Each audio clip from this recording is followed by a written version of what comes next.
Shakespeare کے مشہور ترین ڈراموں میں سے ایک دی مرچنٹ آف وینس کے اس تجزیے میں سب کو خوش آمدید۔ چلیں سیدھا کہانی میں چلتے ہیں، ایک ایسی کہانی جس میں محبت بھی ہے، پیسہ بھی، اور ایک بہت ہی کہہ لیں کہ خطرناک سودا بھی۔ تو آج ہم اس کہانی کو 4 حصوں میں دیکھیں گے۔ شروعات ہوگی ایک ناممکن سے معاہدے سے، پھر دیکھیں گے کہ کیسے کچھ صندوقچے کہانی میں پیچیدگیاں لاتے ہیں، اس کے بعد ایک سنسنی خیز مقدمے کی بات کریں گے، اور آخر میں دیکھیں گے کہ قسمت نے کیا کیا موڑ لیے۔ تو سوال یہ ہے کہ کوئی اپنے دوست کے لیے آخر کس حد تک جا سکتا ہے؟ یہی وہ ایک سوال ہے جو پوری کہانی کی بنیاد ہے۔ دوستی اور قربانی کا جذبہ، یہی وہ چیز ہے جو اس ڈرامے کے ہر واقعے کو آگے بڑھاتی ہے۔ اچھا، تو کہانی کا آغاز ہوتا ہے 2 بالکل الگ الگ جگہوں سے۔ ایک طرف ہے رومانوی شہر بیلمونٹ اور دوسری طرف ہے کاروبار کا مرکز وینس، اور ہمارے مرکزی کردار اپنی اپنی پریشانیوں میں گھرے ہوئے ہیں۔ تو ایک ہی وقت میں ہمارے 2 مرکزی کردار 2 الگ الگ مصیبتوں میں پھنسے ہیں۔ وینس میں بسانیوں کو پیسوں کی سخت ضرورت ہے تاکہ وہ بیلمونٹ جا کر پورشیا کا دل جیت سکے، اور ادھر بیلمونٹ میں پورشیا اپنے والد کی ایک عجیب وصیت میں جکڑی ہوئی ہے، وہ اپنی مرضی سے شادی ہی نہیں کر سکتی۔ بسانیوں کو چاہیے پورے 3000 ڈوکٹس۔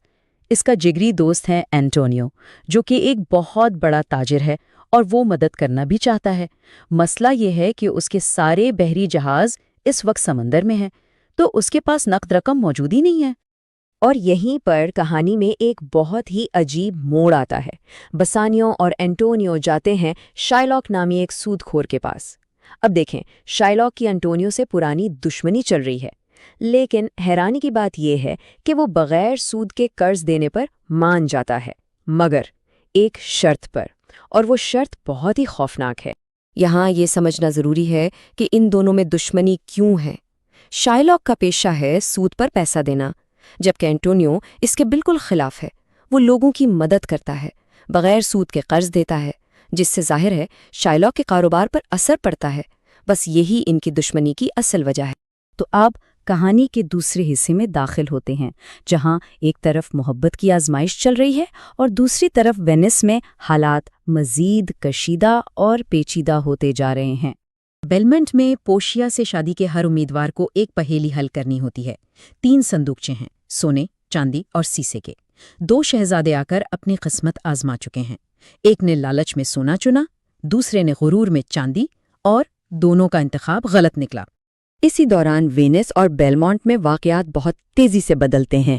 ایک طرف شائلاک کو دکھ ملتا ہے کہ اس کی بیٹی اس کے پیسے لے کر فرار ہو گئی ہے، پھر اسے خبر ملتی ہے کہ اینٹونیو کے سارے جہاز ڈوب گئے ہیں، جس سے اسے انتقام کا موقع نظر آتا ہے۔ اور ٹھیک اسی وقت بیلمونٹ میں بسانیوں سیسے کا صندوقچہ چن کر پورشیا کو جیت لیتا ہے۔ تو بیلمونٹ میں خوشیوں کا سماں ہے۔ بسانیوں اور پورشیا کی شادی تو طے ہو ہی گئی، ساتھ میں ان کے دوست کرسچیانو اور نیریسا نے بھی شادی کا فیصلہ کر لیا، لیکن یہ جشن زیادہ دیر ٹکنے والا نہیں تھا۔ وینس سے یہ بری خبر آتی ہے کہ اینٹونیو کے جہاز واقعی تباہ ہو گئے ہیں اور قرض کی ادائیگی کی تاریخ گزر چکی ہے۔ اب بسانیوں کو سب کچھ چھوڑ کر فوراً اپنے دوست کی جان بچانے کے لیے وینس واپس جانا ہے۔ اور اب ہم پہنچ گئے ہیں ڈرامے کے سب سے اہم حصے پر۔ وینس کی عدالت میں اینٹونیو کی زندگی کا فیصلہ ہونے والا ہے، اور وہ بھی قانون کی کتاب کے مطابق۔ عدالت میں ہر کوئی شائلاک سے رحم کی بھیک مانگتا ہے، اسے دگنی رقم کی پیشکش بھی کی جاتی ہے، لیکن وہ اپنی ضد پر اڑا ہوا ہے۔ اسے پیسہ نہیں، صرف اپنا انتقام چاہیے۔ اسے معاہدے کے مطابق اینٹونیو کے جسم سے 1 پاؤنڈ گوشت چاہیے۔